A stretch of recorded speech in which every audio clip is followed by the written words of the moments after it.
16 साल बाद उस रात की आग वेद के सीने में आज भी धड़क रही थी। जब तक गद्दारों की हड्डी नहीं जलेगी तब तक हमें ठंडक नहीं मिलेगी। मम्मी पापा चलो प्लीज, यहाँ से बाहर चलो वरना हम सब जल के मर जाएंगे। फर्क सिर्फ इतना था, पहले वो कातिलों से बचने के लिए भागा था, आज वो उन कातिलों को पकड़ने के लिए भाग रहा था। मैं वापस आ गया अपने माँ बाप का बदला लेने। वेद ने ठान लिया कि चाहे जो हो वो मुंबई में खुद की जगह बना कर ही रहेगा। लेकिन जेब में फूटी कौड़ी नहीं, बहुत हाथ पैर मार के उसे फाइनली एक डिलीवरी बॉय की नौकरी मिली, जिसमें दिन में वो बड़ी बड़ी बिल्डिंग्स में जाता और रात को दीवारें उसकी व्हाट्सएप स्टेटस हो जाती थी, जहां वो अपना दर्द नहीं अपना मकसद लिखता था। उसके हाथ में ये गेंद बस गेंद नहीं, पुराने सवालों का दहकता गोला था। अगर आज उसके मम्मी पापा जिंदा होते तो वो किसी ऑफिस में बड़ी सी कुर्सी पर बैठा होता, ना कि एक कंगालों के किंग। इधर आ। सर, बाइक लेकर जा और 10 मिनट में ये सारे बॉक्सेस डिलीवर कर दिया। सर आप बिल्कुल भी टेंशन मत लीजिए। आप जानते हैं ना, मैं डिलीवरी में कभी भी डील नहीं करता है। आप मुझे 50 बॉक्सेस दीजिए या 500 बॉक्सेस दीजिए, मैं टाइम से डिलीवर कर दूंगा। बस एक छोटी सी रिक्वेस्ट ये थी कि आज का जो मेरा पैसा है वो टाइमली दे दीजिएगा प्लीज। वो क्या है ना, मुझे आज पैसों की बहुत ज्यादा जरूरत है, मेरे किसी स्पेशल का बर्थडे और मैं ओ मजनू, क्या मुझे पूरी कथा सुनाएगा? 9 मिनट तेरे पास, सिर्फ 9 मिनट, चल जल्दी कर। वेद ने यह सुनते ही वो सारे पैकेजेस उठाए और चीते की तरह भागते हुए सबकी डिलीवरी करने निकल पड़ा। अरे इस उल्टी बुद्धि को बाइक ले जाने में क्या प्रॉब्लम है जबकि बाइक खाली पड़ी है?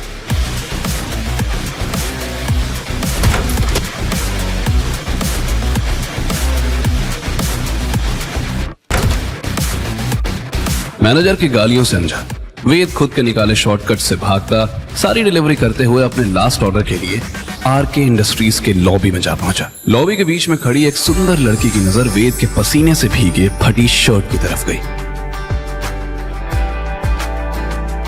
कोल्ड कॉफी फॉर मिस खीरा। जिम की सब्सक्रिप्शन फ्री हो गई है क्या? हर कोई बॉडी बना के घूम रहा है। वेद की टोन, एथलेटिक बॉडी और स्ट्रॉन्ग मसल्स उसकी फटी शर्ट के थ्रू बहुत साफ दिख रहे थे। नहीं माँ, ये बॉडी मैंने जिम में नहीं बल्कि मेहनत से बनाई है, जिसका हम लाइफ टाइम का सब्सक्रिप्शन ले रखा है मैंने। ट्रस्ट मी, मैं तो यहाँ पे आया था एक स्पेशल कोल्ड कॉफी की डिलीवरी देने के लिए, किसी खीरा के नाम से है। It's Kiara, okay? तुम्हें एक सब्जी और खूबसूरत लड़की में डिफरेंस नहीं दिखता? एंड भाई तुम्हें तुमने मेरे नाम का मजाक कैसे उठाया, यू डफा?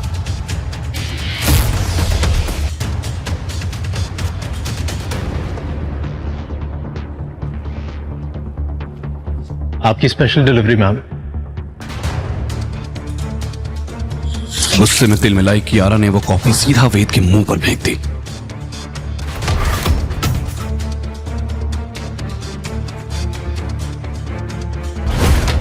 अब मेरा नाम कभी नहीं भूलोगे। Now get lost.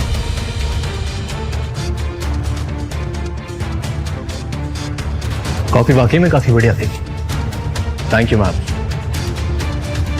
How dare you! दूसरी तरफ एक भीगी हुई शर्ट के साथ वेद रेस्टोरेंट पहुंचा और उसने जल्दी से कपड़े बदले। हॉल में फिर वो अपनी सैलरी लेने गया ही था कि उसके मैनेजर ने उसे पेन और नोटबुक पकड़ाई। सुन, ये पकड़। आज स्टाफ कम है, वो ब्लैक सूट वाला कस्टमर देख रहा है, वो बहुत खास है। अगर तूने उसको खुश कर दिया तो तुझे 1 महीने की सैलरी भी एडवांस में दे दूंगा और तेरी जॉब भी परमानेंट कर दूंगा। वाह सर, 2 लड्डू एक साथ है। आप बस देखते जाइए वेद का कमाल।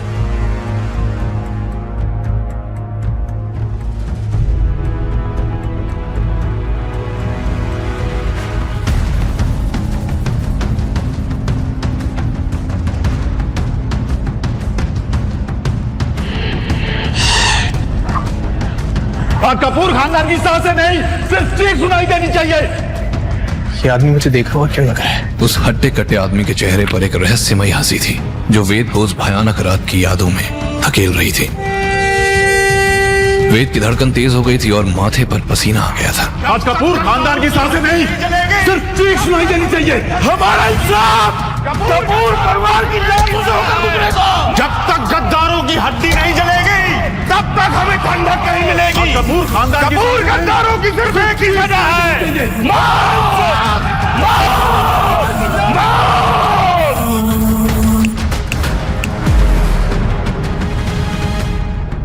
सुनाई नहीं दे रहा क्या बहरे? ऑर्डर लेता है या मैनेजर को बुलाऊं? जी जी जी। वो उनका ऑर्डर लेकर अपना काम तो करने लगा था, लेकिन उसका दिमाग सवालों से घिरा था। क्या कनेक्शन है इस आदमी का उस हादसे वाली रात से? कुछ देर बाद जब वो आदमी उठकर चला गया तो वेद की सांस में सांस आई। वेद उनका टेबल साफ करने गया तो देखा कि उस आदमी का फोन वहीं छूट गया। वेद ने फोन उठाया तो फोन के स्क्रीन लॉक पर उसे फिर से उस शख्स की तस्वीर दिख गई। इसके गले में लॉकेट, इसका मतलब मेरा शक सही निकला। इस फोन में इस आदमी की डिटेल जरूर होंगी। इसको अनलॉक करने की कोशिश करता हूँ। मेरा फोन चोरी करते हुए शर्म नहीं आई तुझे? मैनेजर! सर मेरी बात सुनिए, आप गलत समझ रहे हैं सर। ऐसा कुछ नहीं है, मैं सच बोल रहा हूँ। ये वो जिस थाली में खाता है उसी थाली में छेद करता है। गद्दार, निकल जा यहाँ से इससे पहले कि मैं तुझे नंगा कर दूं। चोर! गद्दार शब्द सुनते ही वेद ने गुस्से में अपनी मुट्ठी भींच ली और खुद को कंट्रोल करते हुए कहा, सर आप मुझ पे गलत इल्जाम लगा रहे हैं। मैंने कोई चोरी नहीं की है। धोखा तो बदजातों के खून में होता है। मैनेजर, ये उचक्का कल से इस इलाके में दिखना नहीं चाहिए। वेद पर मानो एक बार फिर किसी ने झूठ का काला धब्बा लगाया था। एक बार फिर उसका दिल टीस के साथ उठा। You are fired!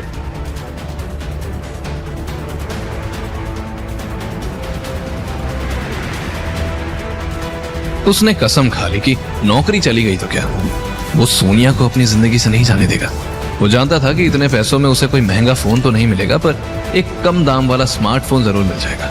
पर वो ये भी जानता था कि इन पैसों को यूज करने के बाद उसकी जेब पूरी तरह खाली हो जाएगी और उसके लिए खाने तक के पैसे नहीं बचेंगे। लेकिन उसके दिल को अभी किसी और चीज की भूख थी, और वो थी सोनिया के चेहरे पर एक प्यारी सी स्माइल की।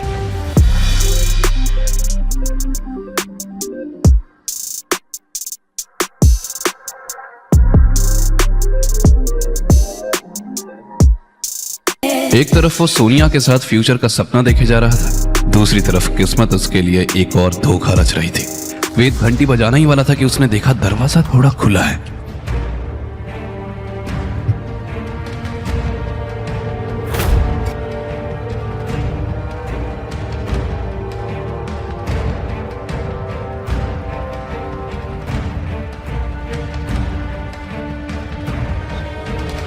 यार सोनिया, क्या तुम उस लूजर के साथ बात करती रहती हो?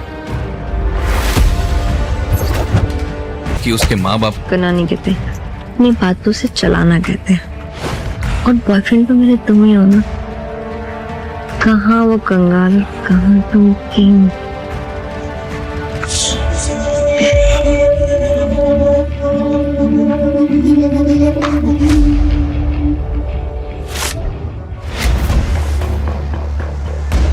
वेद, तुम यहाँ अंदर कैसे आ गए? ये क्या कर रहे हो तुम?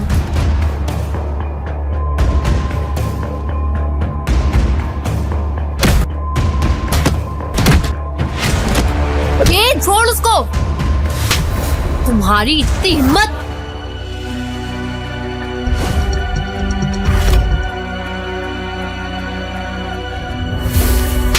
तुम्हारी इतनी हिम्मत!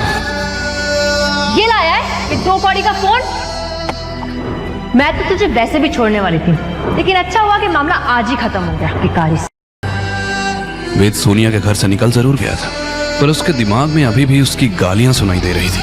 वो रास्ते को चीरता हुआ अपनी बिल्डिंग की छत पर जा पहुंचा, पर अभी उसके दिमाग से सोनिया और रोहन की बेडरूम की याद परेशान कर रही थी। उसके दिल से एक जोर की चीख निकली, पर तभी कुछ गुंडे उसके सर पर काला कपड़ा और हाथ लोहे के सिक्कड़ से मजबूती से बांधकर उसे गाड़ी में भर के ले जाने के लिए तैयार हो जाते हैं। वेद को यकीन हो गया था कि उस रेस्टोरेंट वाले आदमी ने उसे पहचान लिया था और इन गुंडों को उसी ने भेजा था। वेद गुस्से से उन गुंडों पर टूट पड़ा।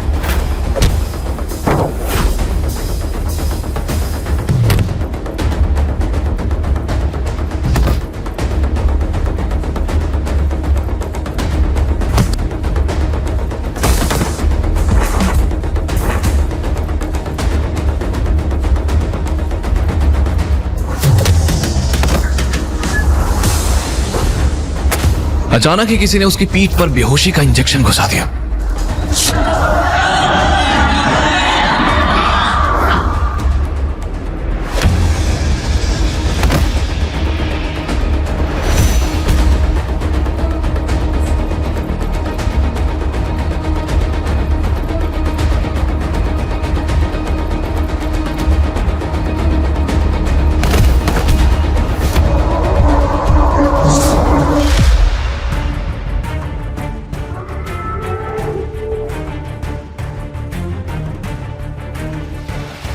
जैसे ही वो खड़ा हुआ उसे कई सारे जूतों की आवाज आने लगी, जैसे कोई आर्मी की परेड हो रही हो।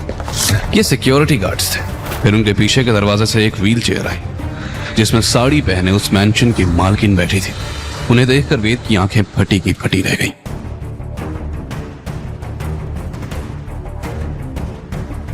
वेलकम मिस्टर वेदांत विक्रम कपूर। अपना पूरा नाम सुनकर तो वेद के होश ही उड़ गए। इस शहर में उसका पूरा नाम कोई नहीं जानता था, तो इनको उसका नाम कैसे पता? आशा करते हैं हमारे आदमियों ने आपको ज्यादा परेशान तो नहीं किया। अब सावित्री देवी रायजादा, एक बात बताए, तुम्हारी चॉइस बड़ी खराब है। सोनिया, जिस रेस्टोरेंट से तुम्हें निकाला गया है वो रेस्टोरेंट हमने खरीद लिया। वेद को ये तो समझ आ गया था कि सावित्री रायजादा कोई साधारण औरत नहीं है। तो क्या मैं आपसे पूछ सकता हूँ कि आप मुझ पे इतनी मेहरबान क्यों हो रही हैं? मिस्टर वेदांत विक्रम कपूर, तुम आम आदमी नहीं हो, आरके इंडस्ट्री के वारिस हो, करोड़ों की जायदाद के मालिक हो, कोई मामूली डिलीवरी बॉय नहीं हो। वारिस?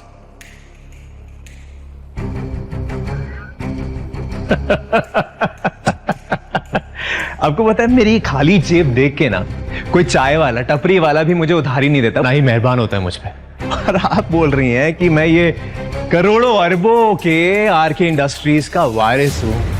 वारिस बनना बहुत आसान है, पर वारिस बन के जीना बहुत ही मुश्किल। जिस लड़के की जेब में 1 रुपया भी नहीं, उसे एक झटके में ये बूढ़ी औरत करोड़ों का मालिक बता रही थी। अभी तक सावित्री की किसी भी बात पर वेद को यकीन नहीं हुआ था। और इसके लिए हमारी 3 शर्तें। शर्तें? कौन सी शर्तें? पहली, तुम्हें हमारी पोती से शादी करनी पड़ेगी। और दूसरी शर्त, आरके इंडस्ट्रीज पे बहुत बड़ा खतरा मंडराता रहा है, तुम्हें ये पूरे एम्पायर को बचाना है। और तीसरी और आखिरी शर्त, तुम इतनी बड़ी इंडस्ट्री के मालिक हो, ये राज राजी रहेगा जब तक सही समय ना आए।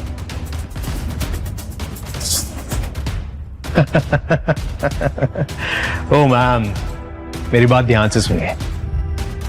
मैं ना ये डिलीवरी बॉय ही ठीक हूं, कोई जरूरत नहीं है मुझे वारिस बनने की, और ना ही मुझे वो शादी करनी है। So thank you. और वैसे भी ये जो लड़कियां हैं ना, उनके ऊपर से मेरा विश्वास उठ चुका है, तो आप इस गेम के लिए ना किसी और को ढूंढ लिएगा। मैं चला, टाटा बाय बाय, सायोनारा। रुको, हमें पता था कि तुम्हें हमारी बात पे यकीन नहीं होगा।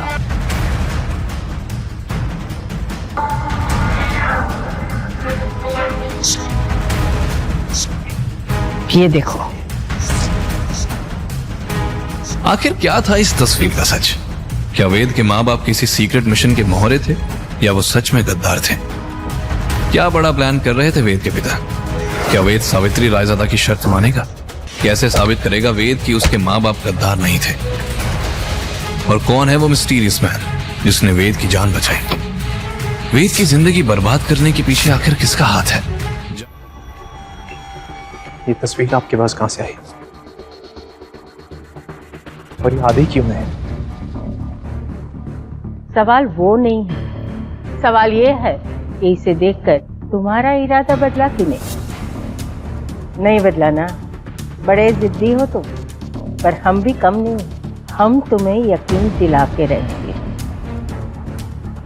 तुम्हें आज यहीं रुकना पड़ेगा, कल सुबह हम तुम्हें एक जगह पे ले जाएंगे जहाँ जाके तुम्हारा इरादा ही नहीं, यकीन भी बदल जाएगा। सुनो, इन्हें गेस्ट रूम दिखा दो। कल सुबह शार्प 8 बजे हम यहाँ से निकलेंगे। सिक्योरिटी गार्ड्स उसे उसके कमरे में छोड़ के वहां से चले गए और फिर वेद बिस्तर पर गिरते ही सो गया।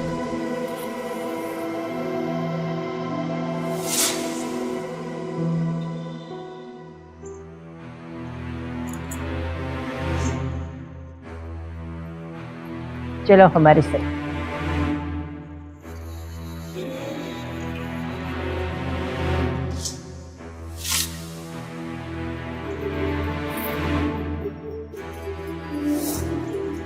मम्मी पापा चलो प्लीज, यहाँ से बाहर चलो वरना हम सब जल के मर जाएंगे। पापा छोड़ना मत, पापा पीछे ही हो ना। हाँ बेटा मैं पीछे हूँ, डोंट वरी। छोड़ना मत पापा, आप हो ना पीछे। हाँ बेटा मैं पीछे हूँ, डोंट वरी। वेद खोया खोया सा उजाड़ घर के अंदर चलता गया। उस भयानक रात के सारे जख्म फिर से ताजा हो गए। जब तक गद्दारों की हड्डी नहीं जलेगी तब तक हमें ठंडक नहीं मिलेगी। कपूर गद्दारों की सिर्फ एक ही सजा है, मौत। मौत। जब कपूर खानदान की सांसें नहीं, सिर्फ चीख सुनाई देनी चाहिए। हमारा इंसाफ कपूर परिवार की जब तक गद्दारों की हड्डी नहीं जलेगी तब तक हमें ठंडक नहीं मिलेगी। कपूर गद्दारों की सिर्फ एक ही सजा है, मौत। मौत। मौत। उस जले घर में माँ बाप की चीखें गूंज रही थी और दीवारों पर गद्दार लिखा हुआ था। उसके कांपते कदम उसी कमरे में पहुंचे जहां उसने अपना सब कुछ खो दिया था। तभी उसे किसी ने पीछे से धक्का दिया। गद्दार का बेटा गद्दार ही होता है। जैसा अंत तेरे माँ बाप का हुआ है ना, वही अंत तेरा होगा। वक्त किसी उनके बारे में बात करनी थी तो जिंदा नहीं चाहिए।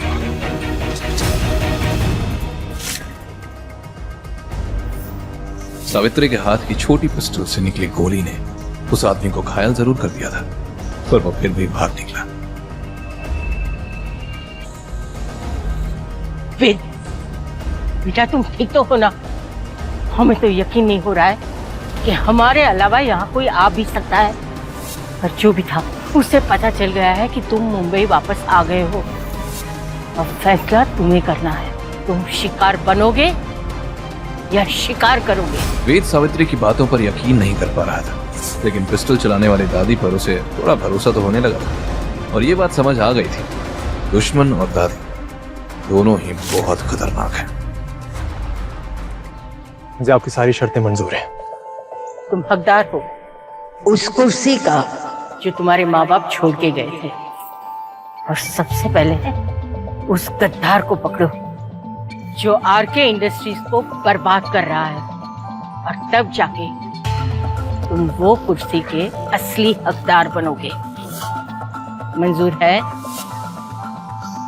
मंजूर है।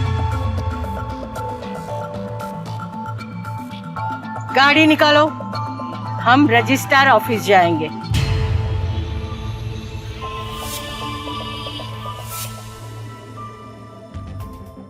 दादी इतनी इमरजेंसी में क्यों बुलाया? मैं कब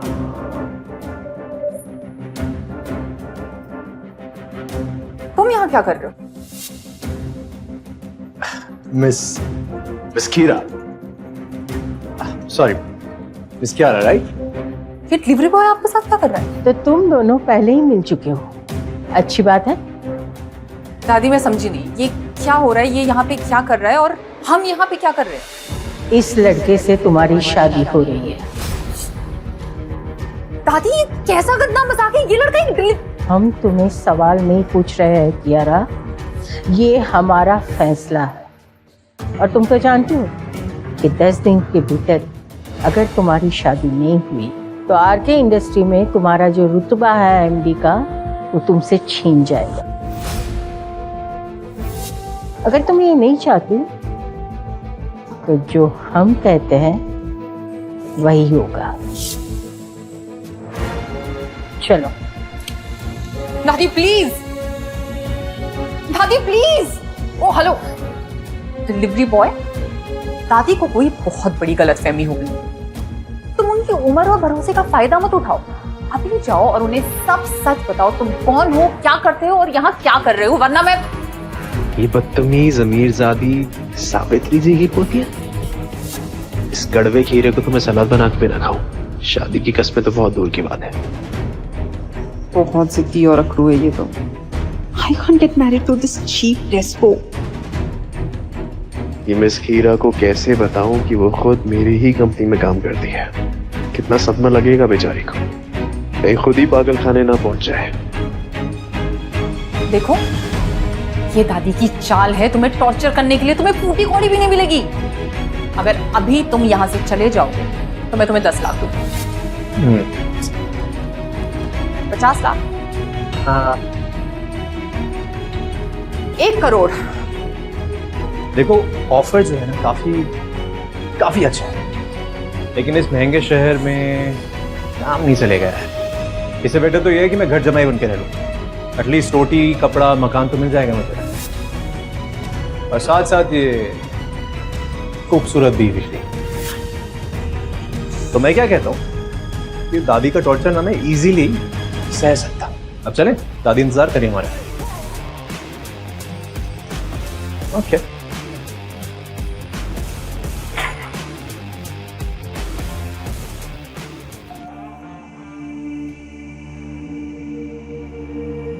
आओ कियारा, रजिस्ट्रार के सामने सिग्नेचर करो। आओ।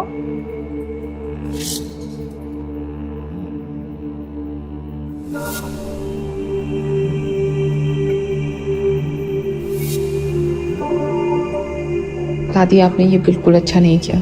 क्या मैंने इतनी मेहनत इस दिन के लिए की थी इस कंपनी में कि एक एमडी होने के बावजूद भी लोग मुझे एक डिलीवरी बॉय की वाइफ बोले।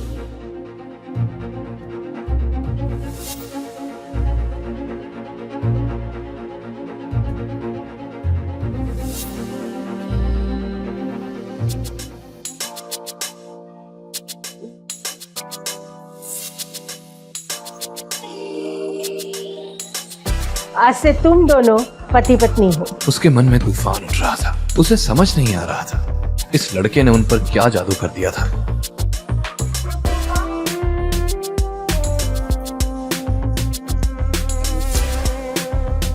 असली तूफान तो रायजादा मेंशन के अंदर उमड़ रहा था। सावित्री और कियारा जैसे ही घर पहुंची, कियारा गुस्से में तमतमाई, बिना दादी की परवाह किए अपने रूम में चले गई और धड़ाम से अपने रूम का दरवाजा बंद कर दिया। कियारा,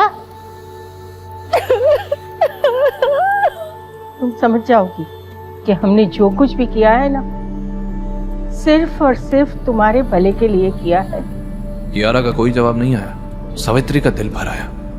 आज पहली बार उसने अपनी पोती को हर्ट किया था, लेकिन वो चाहकर भी उसे सच नहीं बता सकती थी।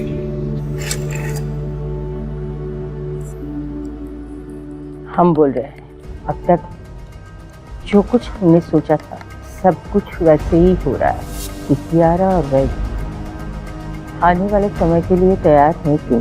क्योंकि असली इम्तिहान। फोन की दूसरी तरफ से अभी आवाज आनी बाकी थी कि तभी अचानक पूरे विला की लाइट चली गई। कौन है? कौन है यहाँ? इतने आलीशान मैंशन में जहाँ हवा भी बिना इजाजत के नहीं चलती, वहाँ अचानक लाइट का चले जाना। सावित्री जानती थी कि ये कोई साधारण पावर कट नहीं है। अंधेरे में उनका दिल जोर से धड़कने लगा। अरे जल्दी आओ! अरे देखो, ये लाइट कैसे चली गई?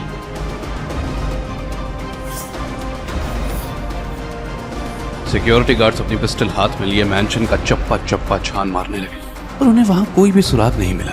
पर तभी लाइट वापस आ गई और सावित्री जी को समझ आने लगा कि ये कोई हमला नहीं, एक चोरी थी। वो अपने कमरे की तरफ अंदर गई। वेद के अंदर आते ही सारे बॉडीगार्ड्स बिना कुछ कहे एक एक करके वहां से निकल गए। हैरान परेशान वेद सीधा सावित्री जी के कमरे की तरफ बढ़ गया।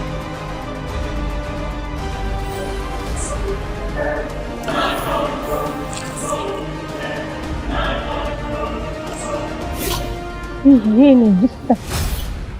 दादी, आप दोनों तो मुझे वहां अकेला ही छोड़ा है, और ये सब भगदड़ क्यों मची हुई है बाहर? क्या आप परेशान क्यों हैं? फोटोग्राफ जो मैंने तुम्हें दिखाया था ना, वो यहाँ से गायब है। पर दादी, कोई चोर ये ये आधी अधूरी पिक्चर लेके क्यों जाएगा? क्या है उसमें ऐसा? ये सिर्फ फोटोग्राफ नहीं था, उसके पीछे एक इनविजिबल कोड लिखा गया था जो तुम्हारे माँ बाप के जाने के बाद कोई डिकोड नहीं कर पाया। वेद के इस सवाल का जवाब जब सावित्री ने दिया तो उसके पैरों तले जमीन ही खिसक गई। कौन था जिसने वेद के माँ बाप की तस्वीर चुराई थी और क्यों? सावित्री वेद को क्या दिखाना चाहती है? क्या कियारा 10 दिन में ये शादी तोड़ देगी? क्या वेद आरके इंडस्ट्रीज के अंदर छुपे दुश्मन का पता लगा पाएगा?